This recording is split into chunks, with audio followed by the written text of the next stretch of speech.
You are at the greatest breaking point of your life, but you haven't realized it yet. Perhaps you just feel that constant restlessness, like a low vibration that never stops, a hum in the back of your mind that insists on reminding you that something fundamental has changed and you're still trying to live as if nothing happened. You wake up in the morning, and for a few seconds before grabbing your phone, there's a strange, almost eerie silence. That's when reality hits. You no longer know who you are when you're not connected. You no longer know what you want when there's no screen telling you what to desire. You no longer know how to feel when there's no algorithm suggesting your emotions. This isn't just a rough phase you're going through. It's not work stress or the fatigue of adulthood. It's something much deeper and far more revolutionary than we realize. You are experiencing the first complete ontological rupture in human history. And once you understand exactly what that means, everything will change in how you see yourself and the world. For thousands of years, human beings underwent gradual transformations. We learned to master fire, developed agriculture, created cities, built empires. Each change was significant, but there was always an essential continuity. We knew who we were in relation to the world around us. A nomadic hunter knew exactly what his role in the group was and how his survival depended on specific skills developed over decades. A medieval farmer understood his place in the social and cosmic order with clarity about his position between the land and the divine. Even during the Industrial Revolution, when millions moved from the countryside to cities, the transition preserved fundamental elements of human identity. You still knew you were a physical body, working in a physical world, creating tangible objects that real people would use for real needs. But something entirely different has happened in the last 2 decades. It wasn't an evolution. It was a rupture. For the first time in history, an entire generation of humans began to exist simultaneously in 2 parallel realities operating under completely different logics. In the physical world, you are still a biological organism with basic material needs. You need to eat, sleep, connect in person, move your body, feel textures and temperatures. But in the digital world, you have become something entirely new. A set of behavioral data, a source of attention to be captured, a pattern of clicks and preferences that can be predicted and manipulated by systems that know you better than you know yourself. And here lies the central problem. No one taught us how to integrate these 2 identities or even how to recognize that they are fundamentally different. Think about how you make decisions today. When you need to choose a restaurant, you no longer rely on your hunger or cravings. You open an app and let an algorithm fed by the consumption patterns of millions of people you've never met decide where you should eat. When you feel a strong emotion, your first reaction is no longer to process it internally or talk to someone close. It's to turn it into content for social media, wait for others' reactions, and use those reactions to determine whether what you feel is valid or not. When you face a complex problem in your life, you no longer rely on your accumulated experience, the wisdom of older people, or silent reflection. You search online and let the hierarchy of search results, determined by commercial algorithms, define what solutions you should consider and in what order of importance. What Yuval Harari understood before many of us is that this is not just a technological change, it is an ontological shift. We are no longer autonomous agents of our own lives. We are becoming nodes in a data processing network. We no longer control the flow of information that reaches us. We are controlled by it. We no longer choose our experiences. They are chosen for us by systems designed to maximize our screen time and consumption. We no longer define our values based on personal reflection and lived experience. They emerge from digital echo chambers where we have been algorithmically placed. The rupture you are experiencing is not a personal problem that can be fixed with more willpower or better organization. It is a civilizational phenomenon that is restructuring the very nature of human consciousness. Your grandparents instantly knew when they were being manipulated because it was done face to face by other humans with body language and intentions that could be detected. You are being manipulated by artificial intelligence systems that know your neural patterns better than you do, that can predict your behavior with frightening precision, and that were programmed by other AIs for purposes no human fully understands. I need to pause for a moment and ask you directly, which aspect of this transformation we're living through most unsettles you or gives you the sense that you've lost control? Do you also sometimes feel that you can't think clearly when you're away from your screens? I know we often keep these anxieties to ourselves, perhaps out of fear of sounding paranoid in a world that celebrates every new technology as progress. But your concerns are valid and probably shared by more people than you think. Share in the comments. My biggest concern about how technology is changing who I am is. Your voice might help create a space where we can honestly discuss these transformations instead of pretending they're not happening. And maybe by naming these changes together, we can start to figure out how to navigate them with more awareness. But here is the part that Harari considers most crucial. This rupture is not necessarily a catastrophe. It is an evolutionary opportunity disguised as an existential crisis. For the first time in history, we have the chance to consciously choose what kind of beings we want to become. All previous generations simply inherited their humanity as a biological and cultural fact. We are the first generation that can actively design our own cognitive and social evolution, but only if we understand exactly what's happening to us and only if we make intentional decisions about how we want this transformation to unfold.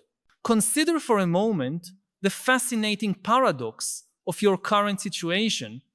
You have access to more information than any human in history, but probably feel less able to make important decisions about your life. You can instantly communicate with people anywhere in the world, yet probably feel more isolated and misunderstood than previous generations who only had a few neighbors and relatives to talk to. You can learn any skill through online tutorials, but likely feel less competent and confident than medieval artisans who mastered just one technique in their entire lives. This is not an accidental contradiction. It is the predictable result of trying to use a mental architecture designed for small hunter-gatherer groups to navigate an environment of infinite stimuli and possibilities. The rupture you are experiencing is fundamentally the difference between living in an environment where your mental capacities evolve to thrive and living in a completely artificial environment that systematically exploits the vulnerabilities of those same capacities.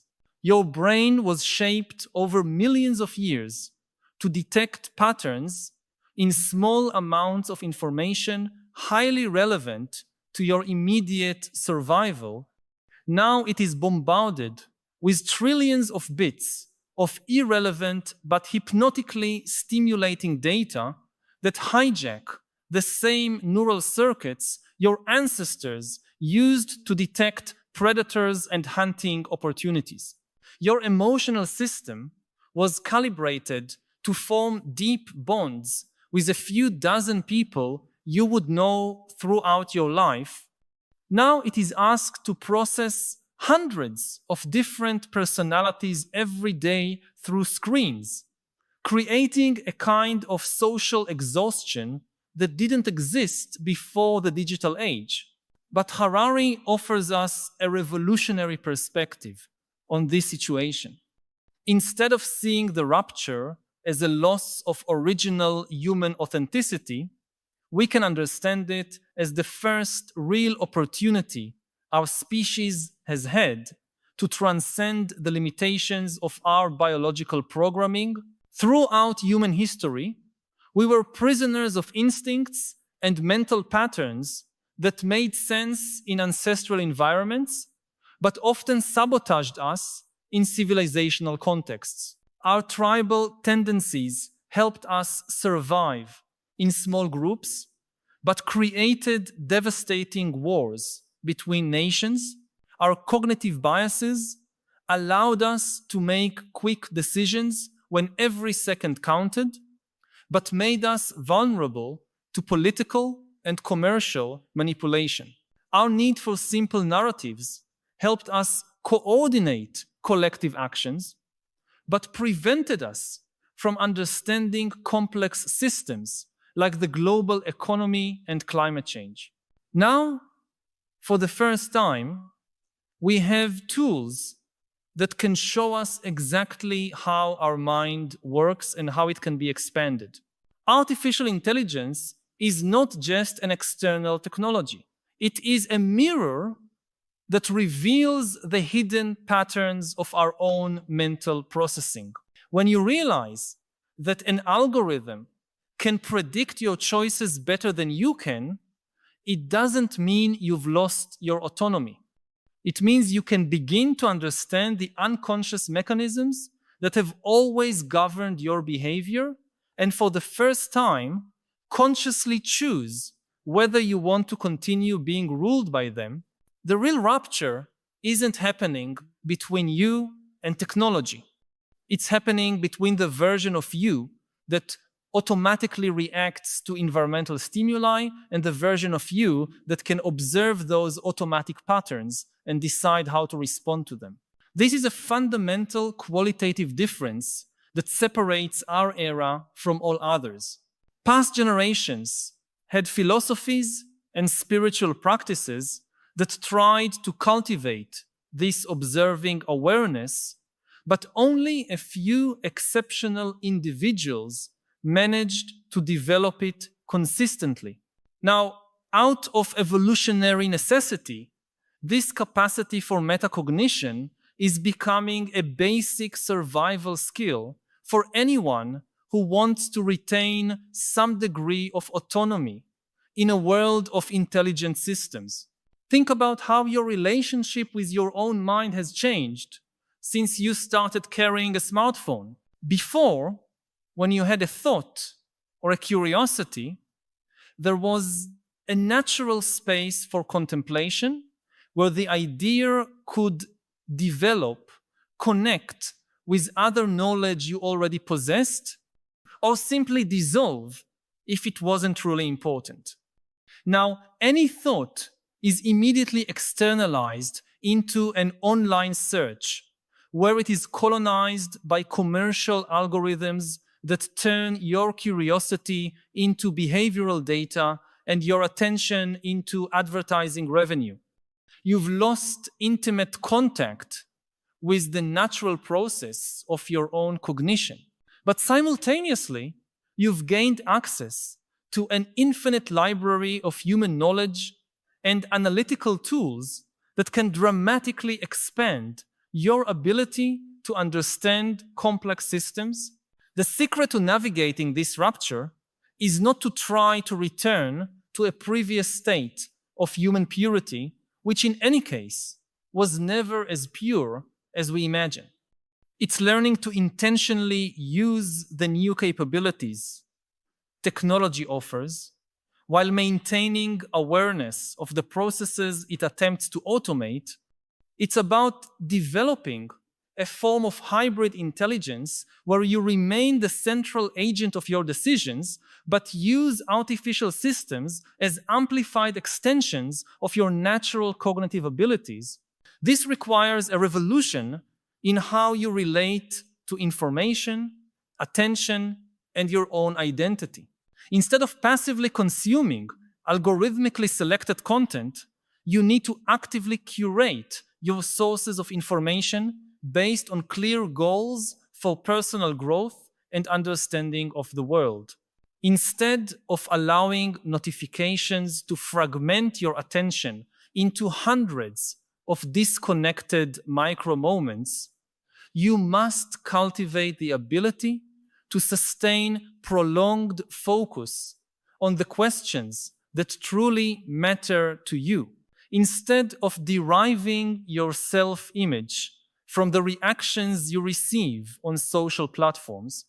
You need to develop a direct and unmediated relationship with your own values, needs, and aspirations.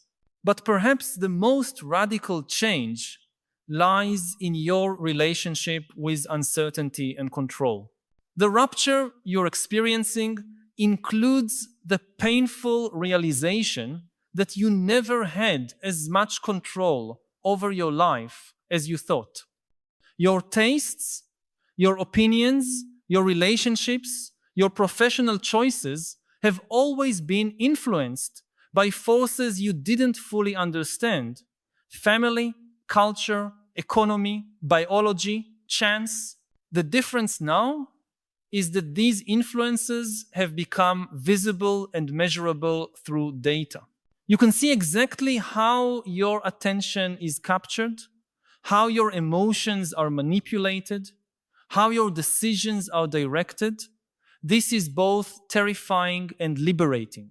Terrifying because it destroys the illusion that you are a completely autonomous agent commanding your own existence. Liberating because once you understand the mechanisms of influence, you can begin to consciously choose which ones to accept and which to reject. You can design your informational environment in a way that cultivates the mental qualities you want to develop. You can use technology to amplify your wisdom rather than exploit your vulnerabilities. Harari argues that we are living through the most dangerous and most promising moment in human history simultaneously. Dangerous because we can easily become unconscious slaves to systems we don't understand, losing any capacity for genuine self-determination. Promising because if we navigate this transition consciously, we can become the first generation of truly free humans, free not only from external limitations like poverty and disease, but also from the internal limitations of our own unconscious mental programming. The rupture you're feeling is the symptom of being born into a new form of consciousness. Like any birth, it's uncomfortable, disorienting, and sometimes frightening. But it is also the only way to emerge into a more expansive and more meaningful reality than the one you left behind. The world being created by emerging technologies will not be habitable for old forms of consciousness. Either we evolve into more conscious and intentional forms of being human, or we become obsolete in our own civilization. This doesn't mean you need to become a tech expert or abandon every analog aspect of life. It means you need to become an expert in your own mind, understand how it processes information, how it forms beliefs, how it makes decisions, how it creates meaning. It means developing the ability to observe your own mental patterns in real time and consciously choose how to respond to your environment's stimuli. It means cultivating a form of presence that cannot be captured by algorithms because it is based on a quality of attention that transcends any specific content. The good news is that you already possess all the necessary capacities to make this transition. The capacity for observational awareness, metacognitive reflection, and intentional choice are natural potentials of the human mind that have only been partially developed in most people until now. The evolutionary pressure of the digital age is forcing these potentials to emerge on a collective scale. You are not broken or unfit for this historical moment. You are being invited to become more fully human than any previous generation has had the opportunity to be.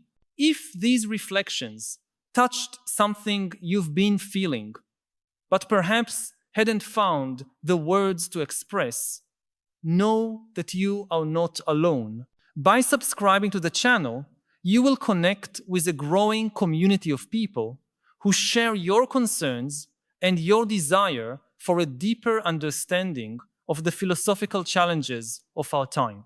Each week, we meet here to explore the big questions that define our era and to seek not just understanding, but wiser ways of living amid the transformations we are witnessing. This is not just a channel, but a space for dialogue and collective growth. Join us in this ongoing journey.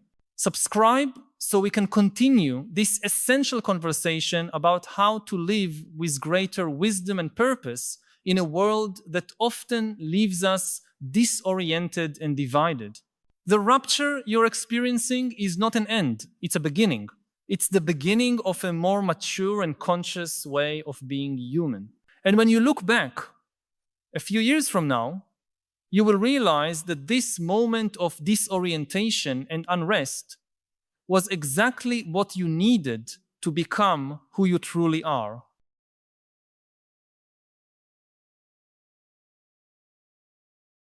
How do you think AI will change storytelling from what it used to be? Stories are some of the most powerful technologies in history. Whether it's the story of Jesus or whether it's the story of money, this is really the foundation of human civilization, is stories. Everything else is built on top of it. And for tens of thousands of years, the only entities on this planet that could create stories, either create new stories or elaborate and interpret old stories, were human beings. Only the human mind was capable of doing it. And now we have on this planet another entity which is capable of spreading and interpreting and ultimately creating stories. And it's only the beginning, it's nothing, it's just 10 years since the AI revolution began. We haven't seen anything yet. Hello, everybody. And what I want to talk to you today about is the power to shape the world and the power to shape our future. About your power as leaders and as innovators, but also about the power of the human species as a whole. And the big question we are facing is whether AI is taking away humanity's power to control our future, Or perhaps AI is giving humanity more power than ever before. And also, can we even speak about humanity, about a single humanity anymore? Or perhaps humanity in the era of AI is splitting into different groups, each with a radically different future. But before we get to AI, we have to say a few words about politics. The relatively stable liberal order of the early 21st century is collapsing. Instead of a cooperative order based on universal values, global institutions, and international laws, we are entering into a super competitive, chaotic world in which only one thing matters, and this one thing is brute force. Leaders like President Trump envision the world as a collection of fortresses, with each country separated from the others by high walls. Financial walls, like tariffs, military walls, cultural walls, and physical walls. This vision may have certain advantages, but it fails to address one key problem. Walled fortresses are seldom friendly.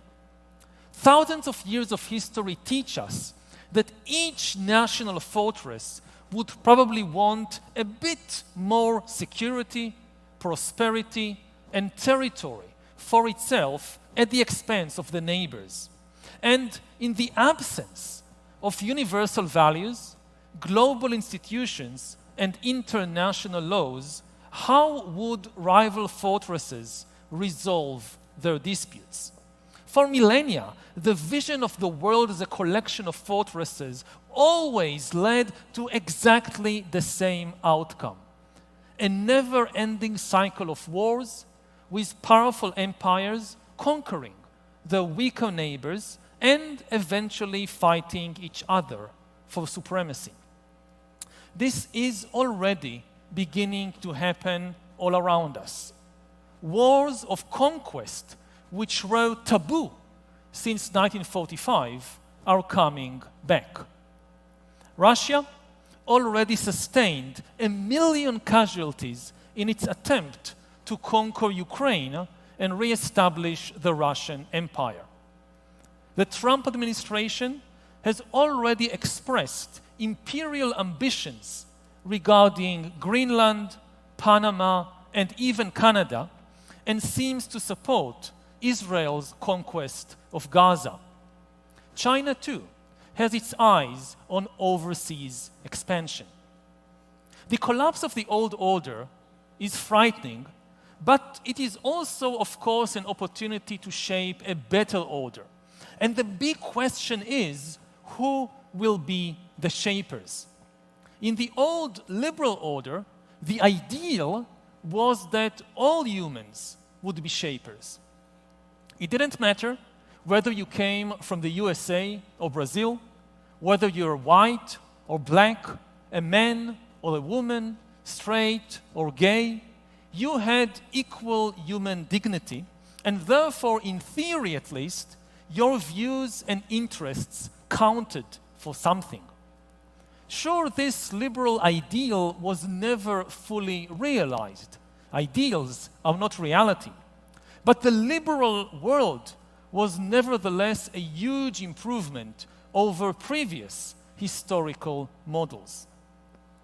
In the new post-liberal chaotic world, the ideal of equal human dignity is completely and openly abandoned. Instead of all humans trying to cooperate to shape a world that will be good for all humans, the current mantras are me first and might is right. A few powerful people in a handful of countries think that they have the right to shape the world for everyone. If you remember the meeting earlier this year between President Trump and President Zelensky at the White House, whenever Zelensky talked about things like justice or peace or territorial sovereignty of nations, President Trump interrupted him and said, "You don't have the cards. You don't have the cards." As we are meeting here in Sao Paulo to talk about the future of humanity, there are two questions for each of you to ponder. First, do you have any cards? Are there any cards in Sao Paulo? Or are all the cards in Washington, Beijing, and Moscow in the hands of people like Donald Trump, Elon Musk, Xi Jinping, and Vladimir Putin? The second question is perhaps even more important. Do you want to live in a world where the only thing that matters is cards? Is life ultimately just a card game with winners and losers? Now, I could have given the exact same speech that I gave now in 1939 or in 1914 or in countless other historical moments when humanity was on the brink of a major crisis. But this time, it's really different. Because as we ask ourselves, who will shape the new world of the 21st century, we need to take into account not only human shapers. For the first time in history, there are also non-human shapers on the planet, AIs.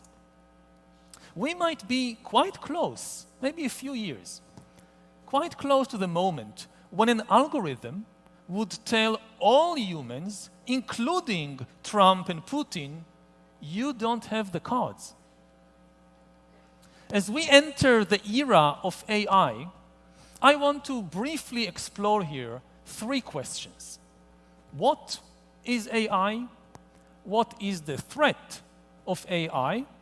And how can all of you, business leaders, entrepreneurs, and innovators, help humanity not just survive, but also flourish in the era of AI? So let's start. What is AI? There is so much hype around this term, AI, that the term is now inaccurately applied to almost every machine, and it is becoming difficult to know what it really means. So let me be very, very clear. AI does not mean automation. AI means agency. AI is not a tool in our hands. AI is an independent agent capable of acting and learning and changing on its own. To be an AI, it is not enough for a machine to act independently, automatically. It must also have the capacity to learn and change by itself, to make decisions by itself, and to invent new ideas by itself. As a simple example, consider a coffee machine. If you press a button and the machine automatically makes you an espresso according to a pre-programmed procedure, this is not AI. The machine doesn't learn or create anything new by itself. But suppose that as you approach the machine, even before you press any button, the machine says to you, I've been monitoring you for the last few weeks. Based on everything I've learned about you, and based on your facial expression right now, I predict that you would like to have a double espresso with 1 spoon of sugar. So I've already made you such a cup. Here, take it. That's an AI. It learned something by itself and decided something by itself. And it is really AI if the following day the machine announces, I've now invented a new drink that I call Bespresso, and I think you would like it even better than espresso. So here, try it out. I made you a cup. The confusion about AI results in part from the term itself. The term AI has been invented decades ago as an acronym for artificial intelligence. But it is inaccurate to think about AI as an artificial intelligence if by artificial we mean something that is entirely designed and controlled by humans. AI is not artificial in this sense. So it's better perhaps to think about AI as an acronym for alien intelligence. Alien not in the sense that it's coming from outer space, it doesn't. Alien in the sense that this is a non-human intelligence, it's not even an organic intelligence. It operates on completely different inorganic lines. It therefore is able to make decisions and to invent ideas that would never occur to human beings or to any other organic animal. A famous example of this was given already back in 2016 when the AI AlphaGo defeated the human Go champion Lee Sedol in Seoul. This game became justly famous, not just because AlphaGo defeated the human champion. It was the way AlphaGo defeated Lee Sedol which shocked the world. Because AlphaGo, in order to win, invented new strategies for how to play the game that never occurred to any human player in thousands of years of the history of Go. Now, as long as AI invents new ways to play games or new kinds of coffee, it doesn't seem very important. But very soon, AI will invent new military strategies, new kinds of money, and even entire ideologies and religions. Consider money and finance more generally. If you recall the 2007-2008 financial crisis, you might remember that it was largely caused or started by something called CDOs, collateralized debt obligations. CDOs were financial devices invented by a handful of mathematicians and investment wizards. These financial devices were so complex that they were almost unintelligible to most humans, including politicians and regulators. And this led to an oversight failure and a global catastrophe. Now, what happens if we now allow or even encourage AIs to invent new financial devices that will be orders of magnitude more complex than CDOs and that will be utterly unintelligible to any human being? Such devices could greatly improve financial efficiency and contribute to economic growth, and they could become the bedrock of the global financial system. But what would happen to human politics when no voter or politician is able to understand and regulate finance anymore? And what happens if after a few years of unprecedented boom, the financial system suddenly busts and there isn't a single human being on earth that is able to make sense of what is happening? Now consider the implications for something like religion. Especially, let's take as an example, religions based on texts like Christianity, Islam, and Judaism. For thousands of years, Judaism granted ultimate authority not to human beings, but to texts like the Bible and the Talmud. Flesh and blood rabbis nevertheless had immense power within Jewish society for the simple reason that their holy texts could never speak for themselves. They were mute. Whenever you had a question about the text, you needed a human interpreter. Rabbis are humans who know their way around many Jewish texts, from the Bible to the latest commentaries on the Talmud. This is the source of their authority. Now, over the centuries, so many Jewish texts have been composed that not even the most learned rabbi is able to read all these texts in his or her lifetime, let alone remember everything written there. But of course, this is something that an AI can easily accomplish. AI could quickly read all the Jewish texts ever composed, remember every word in every single one of these texts, and also find patterns in the texts that have so far escaped human notice, human attention, and AI could therefore use its unprecedented scriptural understanding and knowledge to produce completely new interpretations of the Holy Word. And this, of course, is true of Christianity and Islam as well.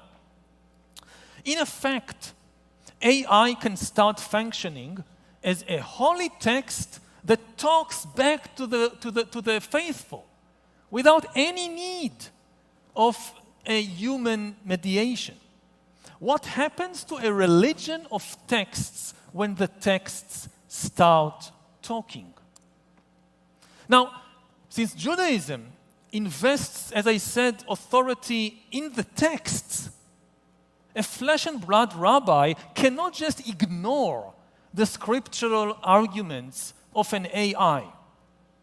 And human rabbis will very soon find it very difficult to compete with AI's mastery of the Jewish canon. Even if AI is not granted formal rabbinical status, it is likely that at least some humans, including even some rabbis, would turn to an AI rabbi for scriptural guidance and inspiration. The result might be surprising new developments in very old religions or the emergence of entirely new religions. Now, these kinds of developments have enormous positive potential. They can help humanity in countless ways, from inventing new medicines to preventing catastrophic climate change.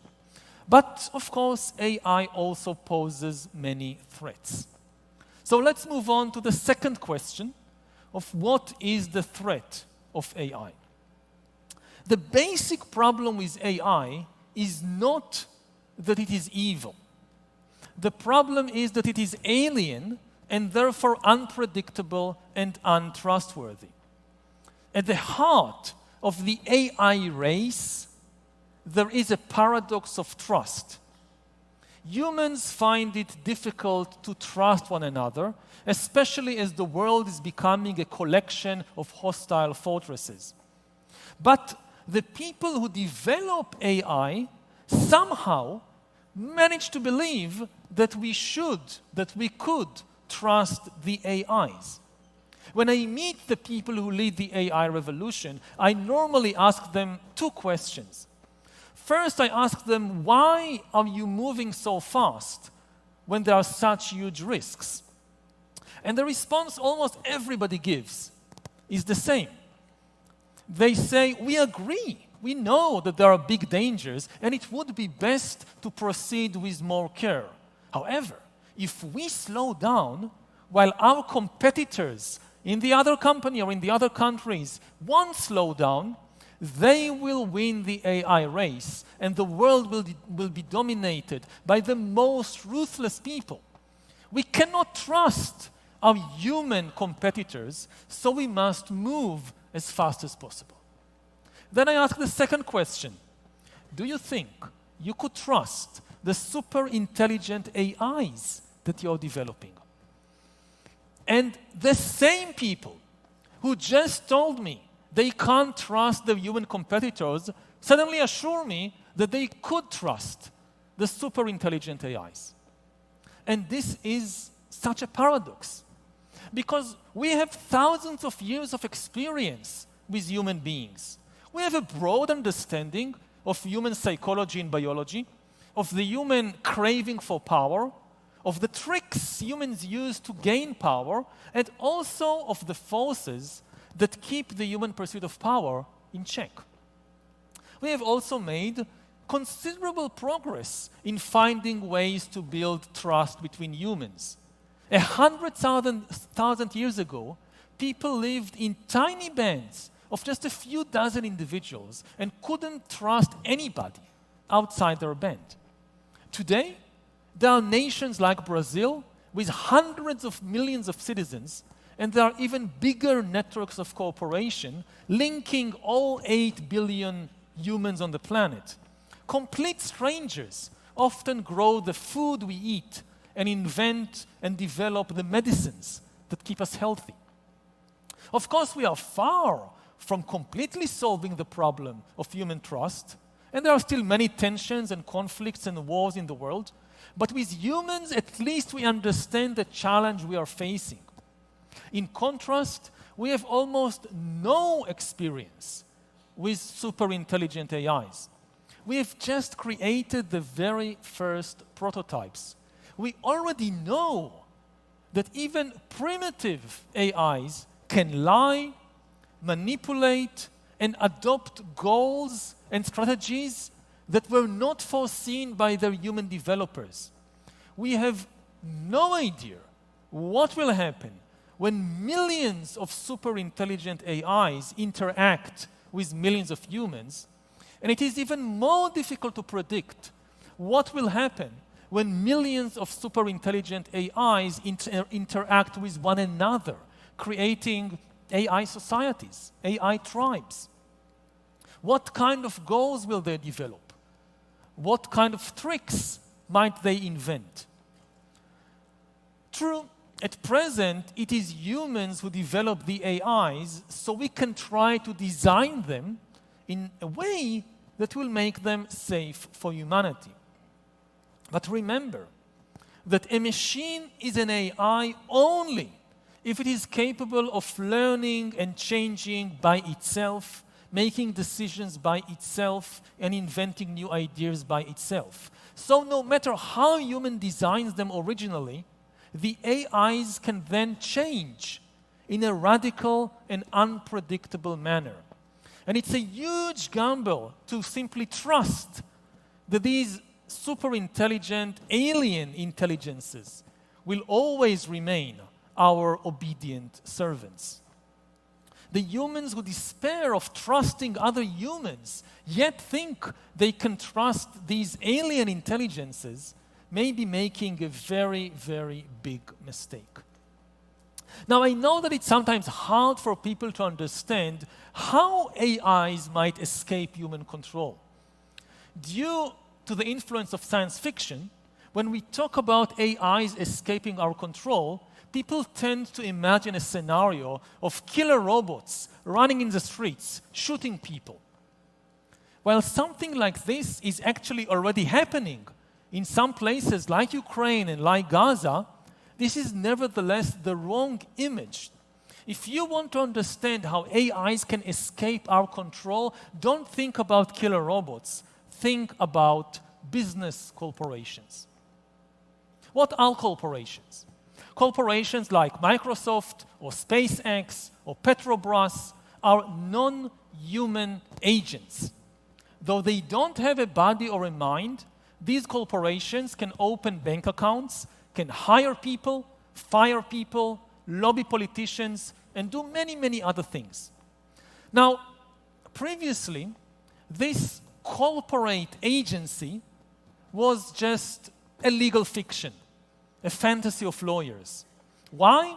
Because in practice, every decision made by Microsoft or Petrobras was actually made by some human being, not by the corporation. Every decision was made by some human executive, human shareholder, human engineer.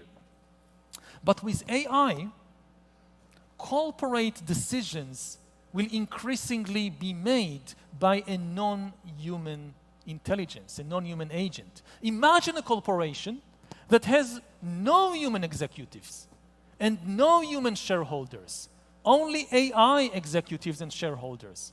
This corporation can make billions and reshape the world. A practical question already today in 2025 is, do we want as a society to allow such things? This is a practical question.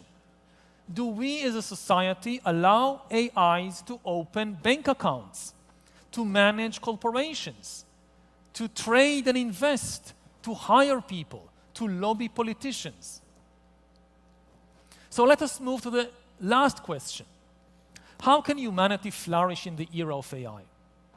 To survive and flourish, we need to remember two lessons from history. First, power isn't happiness. We humans have been extremely good in acquiring power, but so far we have not been very successful in translating power into happiness. That's why today we are thousands of times more powerful than in the Stone Age, but humans are not thousands of times more happy.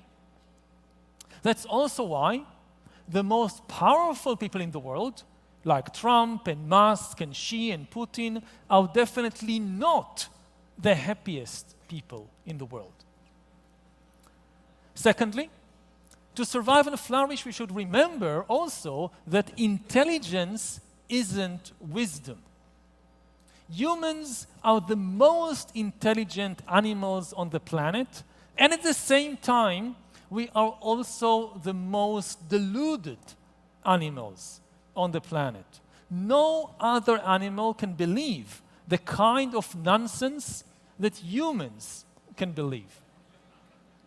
For example, my home region of the Middle East is burning in a horrendous war, fueled in part by the most ridiculous fantasies you can imagine.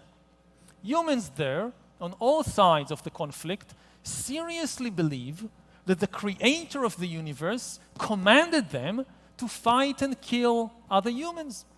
And they also seriously believe that the creator of the universe will reward them for their violence with everlasting joy and bliss in heaven.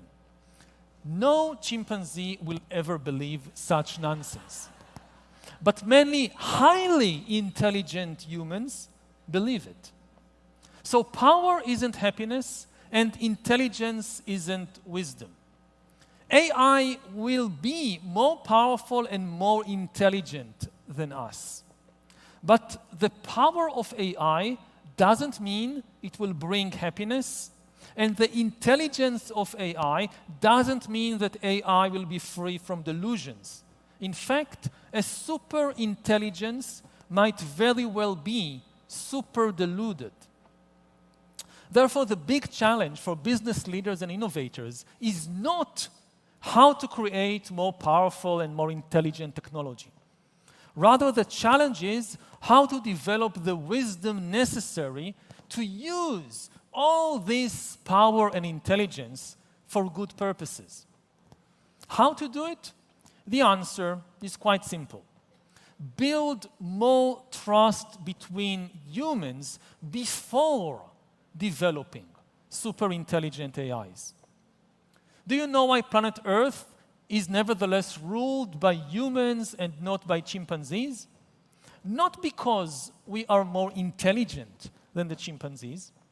Humans rule the world because we know better than any other animal how to build trust with strangers and cooperate in very, very large numbers. We have developed this ability for thousands of years. Unfortunately, just when we need human trust more than ever before, many of our most powerful leaders are busy destroying this trust. Instead of strengthening connections between all humans, they are busy building walls between humans. If humanity is divided, AI will escape our control and will enslave or even annihilate us. On the other hand, if humanity cooperates, we can together develop AI and other technologies in a safe and responsible way. Think about AI as humanity's common child. When we educate children, we know that children learn from what we do, not from what we say. If you tell your child, don't lie, and then the child observes you lying, the child will also lie. Similarly, if you're a tech tycoon developing a super intelligent AI, and you're telling the AI, don't lie, and the AI then observes you lying, the AI will also lie. And if you tell the AI, be compassionate to people, but the AI observes you engaged in a ruthless pursuit of power, the AI will also grow up to pursue power ruthlessly without any compassion. This is why we must first solve the problem of human trust and only then develop super intelligent AI. If AI is developed in a cooperative way by compassionate and trustworthy humans, then the AI too is much more likely to grow up to be cooperative, compassionate, and trustworthy. And all of you have a role to play in that. You are leaders and innovators. Amidst the growing political chaos in the world, the business leaders and the tech innovators still have very considerable power to shape the world. So use your power to build trust between humans. Use your power to build a world which isn't just a card game between ruthless warlords.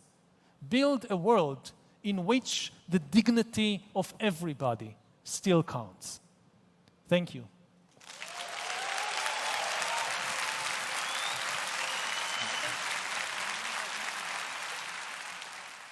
They suddenly feel that they cannot rely anymore on the international order.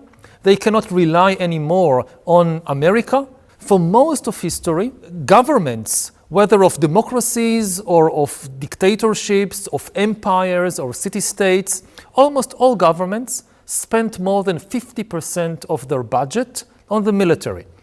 In the early 21st century, countries felt so safe that the average expenditure on the military was just about 6 or 7% of the government budget all over the world. In contrast, about 10% of the budget was spent on healthcare. This was the first time in human history that governments spent more on healthcare, on nurses and doctors and hospitals, than they spent on the military, on soldiers and warships and fortresses. And unfortunately, this is now changing.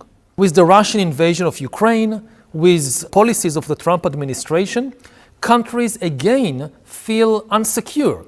They feel the only thing that protects us against invasion and conquest by a stronger country is if we have a bigger military. And countries in Europe, countries in East Asia and elsewhere, they suddenly feel that they cannot rely anymore on the international order. They cannot rely anymore on America. They have to increase their military budgets, build bigger armies. And of course, if everybody does it, you'll have an arms race and the situation will just keep deteriorating.